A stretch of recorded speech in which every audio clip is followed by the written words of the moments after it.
नमस्कार. मनावर नका घेऊ या विषय सदरात आपलं स्वागत आहे.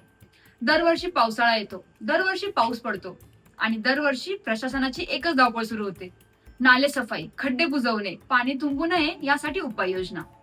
पावसाचे 4 थेंब पडले की शहरातील रस्ते, गटारी आणि नाले अचानक चर्चेचा विषय बनतात आणि त्याच वेळी सुरू होते प्रशासनाची धावपळ. मनावर नका घेऊ, पण प्रश्न असा आहे की पावसाळा आला कीच प्रशासन जागं होतं का? वर्षभर उघडी पडलेली गटारे, तुंबलेले नाले, कचऱ्याने भरलेले पाण्याचे मार्ग आणि खड्ड्यांनी व्यापलेले रस्ते याकडे दुर्लक्ष केलं जातं.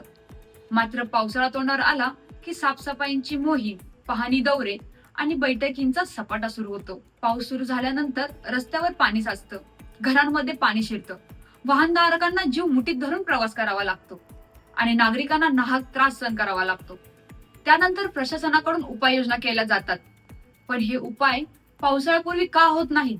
जर नाले वेळेत साफ झाले असते, रस्त्यांची दुरुस्ती वेळेत झाली असती आणि नियोजनबद्ध कामे वेळी पूर्ण झाली असती, तर नागरिकांना हा त्रास सहन करावा लागला असता का? पावसाच्या पाण्याचा निचरा व्यवस्थित होण्यासाठी नियोजन केलं असतं तर अनेक समस्या टाळता आल्या असतात.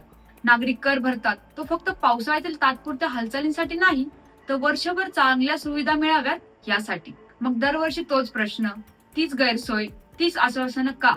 पावसाळा हा काय अचानक येणारा पाहुणा नाही, तो दरवर्षी ठरलेल्या वेळेतच येतो. मग तयारी मात्र शेवटच्या क्षणीच का?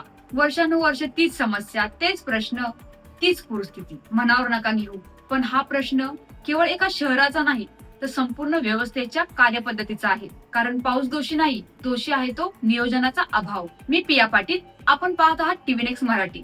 भेटूया मनावर नका घेऊच्या पुढील भागात. तोपर्यंत नमस्कार.